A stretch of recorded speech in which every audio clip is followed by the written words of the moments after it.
Denver gave the public one explanation for a sudden pause in a street safety project. Internal documents show the city was really worried about pushback from Colorado's richest family. Money and influence had everything to do with this decision. Remembering a state legislator dedicated to her causes and to her family. Denver is making millions ticketing people parking at airport shuttle lots. And we head out in the crisp cold to warm up with the good news in our neighbors' lives. Jingle bell, jingle rock. Because this is next. A plan to make a street in Denver safer was scrapped amid opposition from the family of Colorado's richest man. They live in the neighborhood. And now there are questions about whether the city was honest with the public. Because while city leaders said the holdup with this street safety project was some other construction, internal city documents point to that pushback from powerful, wealthy people. Here's Spencer Soischer. The city of Denver spent more than 5 years on a plan to make a crash-prone section of Alameda safer for people who drive, bike, and walk. This was a done deal, 100%. The plan to eliminate a lane on each side of the road and add a turn lane was approved, vetted by neighbors, the city's engineers, and was ready to be built this past summer. Then it was abruptly delayed. The head of the city's transportation department explained it was because of another nearby construction project. And not wanting to double up a second major construction project right on Alameda right at the same time. That was a lie. Project proponent Amy Kenry has seen the internal city documents obtained by 9 News, which point to a different reason. Money and influence had everything to do with this decision. The family of Colorado's richest man, Phil Anschutz, had complained. They live nearby, and they got their way. While the city told the public one story about why promised safety improvements weren't happening, internal docs show otherwise. In August, a city employee wrote they were moving forward with a plan after working with leadership to triage some, quote, high-level community and leadership concerns. What is triaging high-level community concern? Well, does that mean someone named Anschutz? No, what that means is several hundred people weighing in on a project that they had major issues and concerns with. Transportation Director Amy Ford insists it wasn't inappropriate for a finalized road safety plan to be changed because a wealthy family organized last-minute opposition. Sure seemed like this was final. Yeah. This was final. Mm-hmm. Yes. How do you get out of a final project because a couple hundred people send a petition? I think that the fair question to ask is how we work through a project and how we continue to get public feedback and input. Now, instead of getting rid of a lane on each side, the city plans to convert one of the westbound lanes into a series of turn pockets. The city says it's just as safe as the first plan. The neighbors don't buy that. They have their own petition now to reverse the change. Kenry claims it has far more signatures, Kyle, than the one delivered by Anschutz to the city. So how does it actually work, though, when rich people want a city project stopped? Do they just text the mayor? How does that work? Apparently a lobbyist. According to city documents, Jill Anschutz hired a lobbyist who had meetings with the city. She also wrote a letter to the mayor this summer, which included a link to an article in the Gazette about strong opposition to the project. Phil Anschutz owns the Gazette, and Jill's husband is on the editorial board. Kenry told me today, all of this bundled up together has it feeling like David versus Goliath for them. Yeah, but it's now a very public fight. All right, Spencer Soischer, thank you. Faith Winter was remembered today as a devoted mother and a courageous state legislator. The state senator from Broomfield died last week in a car crash on I-25 in Centennial. At her memorial on the steps of the Capitol this afternoon, her friends and family in the community remembered her by encouraging others to follow her lead. Here's Marshall Zellinger. Braving the cold is a different kind of brave compared to a lawmaker and a mom who took on tough issues. My mother was an action and change maker.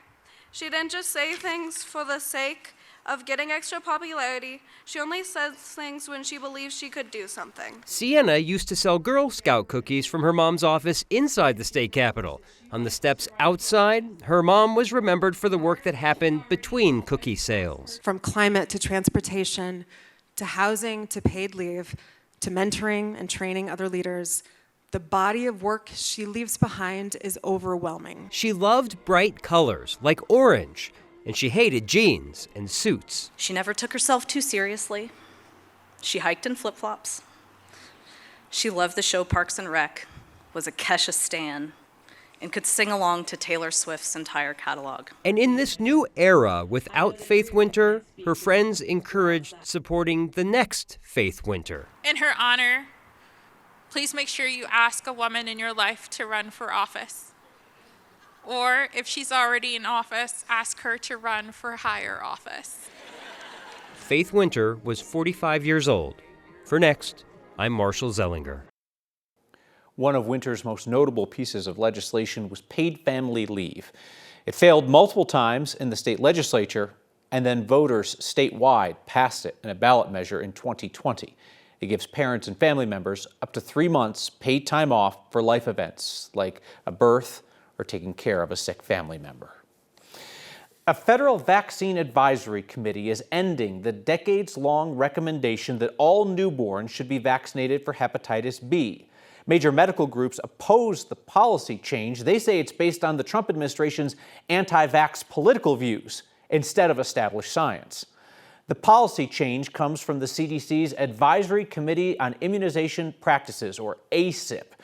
It was picked with folks hand-selected by vaccine skeptic turned health secretary Robert F. Kennedy Jr.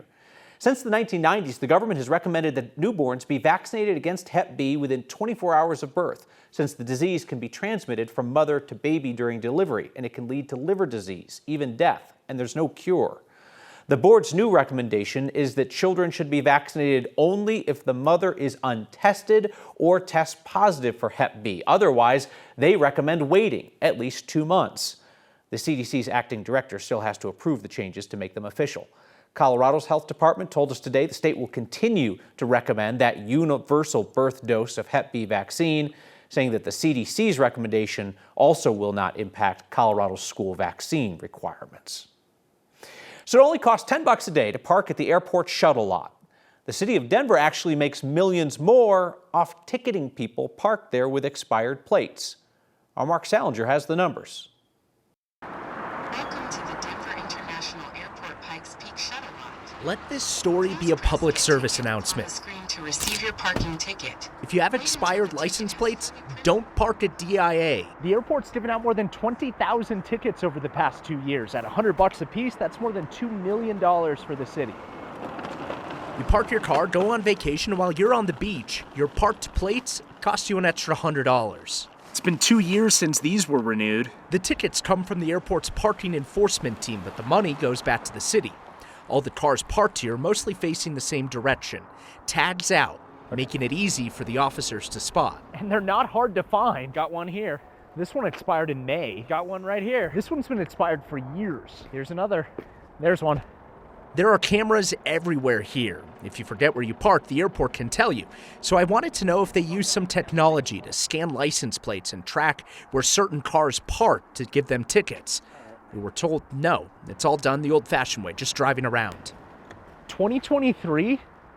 You've been warned. Wait until the ticket has fully printed before removing it. Drive through these gates, and your expired plates will cost you. So they're actually on pace to give fewer tickets this year than last at the airport. So far, they're at just over 8,000. Last year, they were close to 12,000 for the whole year. Maybe people, Kyle, getting the hint not to park at the airport with expired tags. I tell you what, for the 9 years this program has been on the air, there is nothing that makes people angrier than expired tags. I feel like people see it as a basic fairness thing, right? Like, I paid my money and I can see that dude right there didn't pay his money. I can feel my phone buzzing right now with all the flood of emails that we're getting with people being like, hey, I paid my registration. Why didn't that dude that parked at the airport for 2 years pay his? I mean, seriously, 2023, what are you doing for 2 years that you don't have expired plates? Like, it's insane. Yeah, I don't, geez, I'm almost shocked I'm saying this, but go get them. All right, Mark Salinger, thank you. Small food pantries can find themselves competing with each other for scarce donations. So I love what they're doing in Jeffco right now, where 10 organizations are fundraising together and then splitting up the donations. This week's Word of Thanks microgiving campaign supports Feeding Jeffco Together. This county-wide effort is organized by the Jefferson County Food Policy Council, And it's an opportunity for us here with Word of Thanks to help small community food banks that otherwise would be overwhelmed by the sheer scale of your weekly generosity. We wouldn't be able to do a weekly campaign for Be Golden or Calvary Food Shelf in Golden or Light of the World Food Pantry, Mean Street Ministry in Lakewood, Tin Shed in Wheat Ridge, Mountain Resource Center in the Foothills, the Action Center in Lakewood. But they are working together through Feeding Jeffco together. And this is set up so that the larger the food pantry is, the more people they serve, the larger share of the donations that they will receive. All the funds, 100%, no overhead, will be used to purchase food through their Food Bank of the Rockies account. Scan the QR code on your screen or text the word THANKS to 303-871-1491 to get that link to join me and a bunch of others in donating. Even $5 helps when we get a ton of people to do it together. Because in 5 years of pooling those small dollar donations, you've raised more than $16 million for nonprofits in Colorado. More than 6,000 of you have signed up to make a monthly donation to the Word of Thanks Fund so you never miss one of our community nonprofit efforts. You put in your info once, your donations automatically split among all the nonprofits we feature. And that's allowed us to start recent campaigns with $40,000 a week. Adams County's leaders can't get rid of the county treasurer, even after an investigation found he was being an absolute creep at work. And after a cold week, let's feel warm on the inside by asking Coloradans the simplest of questions. What's your good news? I got to meet this lovely man right here. A festive edition of our favorite Friday question to take us home at the end of the week, next. Adams County's elected treasurer is refusing to leave office as county commissioners call for him to get lost after an investigation found he subjected women in the workplace to a parade of his creepiness, talking about his sexual needs, his wife's anatomy, adjusting a coworker's underwear, and other incidents of similar yuck. Adams County brought in a third-party investigator to look into staff complaints against Democratic County Treasurer Alex Villagran. In that investigation, Villagran's female colleagues complained he made inappropriate physical contact, like adjusting an employee's bra strap for her, kissing a coworker on the forehead, making frequent sexual and suggestive comments. Colleagues reported that Villagran, quote, mimicked sex by pumping his arms and pelvis at work, went into detail about his various sexual needs, and told a female colleague that, quote, her husband will need to be patient during menopause. Villagran declined to answer questions as part of this investigation. His attorney said he denied that he made any sexual demands or advances. He chalked up the complaints to a misunderstanding of Villagran's, quote, physical limitations and cultural differences. Adams County's commissioners can't force Villagran to resign since he's an elected official in his own right, but they say he's agreed to some strict new rules going forward in his 1 year left in office. Corey, sometimes somebody just needs to go out in the cold for a while and stay there until they calm down. In other news, what does the forecast hold for us? Well, a lot of wind. Tomorrow's going to be a very windy day. We've got this pretty potent storm system coming through the state. It's got big snow in the high country and big wind down here in Denver. So we have the winter storm warnings in red and the advisories in blue. We could still see another 2 feet of snow out of this storm going over tonight and through the day tomorrow. But our forecast in Denver is nothing but wind, really. Temperature's not looking too bad, but with these strong wind gusts, the actual feels like wind chill temperatures will be pretty cold. 20 to 45 mile per hour gusts in the city. And I think that's going to carry right into the 9 News Parade of Lights. It'll start to become less frequent and simmer down a little bit, but we could still see 20 to even maybe 30 mile per hour gusts during the Parade of Lights. So that's going to be cold, windy, and pretty uncomfortable for most of you. The wind gust forecast here we are at about 11:30 tomorrow. Look at the coverage of these winds into the 45 mile per hour range. We're going to feel that tomorrow for sure. Brace yourself for that. And it gradually calms down through the day on Sunday, and then Sunday afternoon we're finally just breezy, but we stay chilly on Sunday, 42 degrees for a high temperature, but Monday would be the day where we finally start to warm things up. We could even hit 60 by Wednesday as we carry a warmer trend through next week. 472 weeks into this, we are still not tired of hearing the answer to our favorite Friday question. Your good news from Denver's Chris Kindle Market. Hey, a reminder, you can catch Next streaming each night, 6 p.m. on 9 News Plus. We are a podcast wherever you find those. And now, a friendly public service announcement. Greetings, citizens of Denver. You may have noticed it snowed days ago, and the side streets have not been plowed. They're messy, icy, bumpy, and rutted, and they're going to stay that way because you are SOL. SOL, the City of Denver's innovative snow clearing program. SOL harnesses the natural and free power of the sun to melt away the snow instead of plowing. Sure, that might take weeks, and yes, shady streets could be icy for months. Drivers will just have to deal with it. Pedestrians and cyclists are completely SOL. SOL. Because why should the city clear the streets when the sun will eventually do it? Citizens of Denver, together, we are all SOL. I mean, SOL. If you're not familiar with Krampus, that's the horned demonic figure in folklore that carries away bad children during the Christmas season. Doesn't exactly scream good news to me, but we went to Krampus Night at the Denver Chris Kindle Market to ask our favorite question of the week. What's your good news? 3, 2, 1. Jingle bell, jingle bell, jingle bell rock.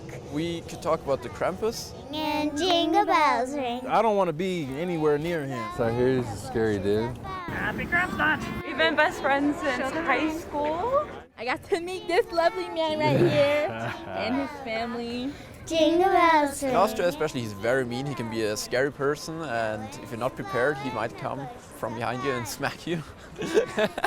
That's some good news. Jack's gonna see this on the news and be like, what's going on? Jingle bell rock. Hi, my good news is it's Krampus Night, which is the night that Krampus and St. Nicholas come out to look for the good and bad little children. Have you been good this year? So we are actually big fans of South Park, and they have a restaurant here in Denver called Casa Bonita. And so we wanted to come to Denver for the weekend, go there, and go to Casa Bonita. Yeah, and to celebrate each other and his birthday. He's turning 30 this weekend. Hello, happy holidays. My name is Manuela Horn, and I'm here with the Sleigh Bells. We have Jamie and Melody. It's the right time to rock the night away. The good news for me this year is that I was able to drop an original Christmas tree song. That's the Jingle Bell Rock. You skipped. No, because you had to finish it. My good news is that 11 of us from ISD sang here at the Chris Kindle Market. Oh, those kids are so cute. I hope that they're not carried away by a horned demonic figure. Your feedback is next. Thank you. The most Colorado thing we saw today, young adults proposing serious ideas for serious problems. I was honored to host the advocacy group Young Invincible's annual policy Shark Tank. Young community leaders spent months honing proposals for how the state could address problems in their communities. The lack of stable housing for low-income college students, recidivism and job prospects in Northwest Aurora, and childcare for young college students who are also young parents. They pitched their ideas, fielded questions from a panel of judges. It was very, very impressive stuff. And my congratulations to the winning team, Kay Quintana, as well as Karen Valenzuela and Mika Alexander, who won the Policy Shark Tank with their idea to have colleges track whether vulnerable students have stable housing and encourage institutions to phase in year-round housing to help keep students on track to graduate. Steven says, how do y'all put up our Christmas tree? Found our old Next ornaments, wondering about 2025. Our holiday ornament will drop on Monday, along with a link to print out previous year's ornaments if you want to do that. Kathy has a suggestion of how to deal with the Adams County treasurer and his behavior. She says, how about a metal chastity belt that he must wear on the outside of his trousers while at the office? That should fix it. See you next time.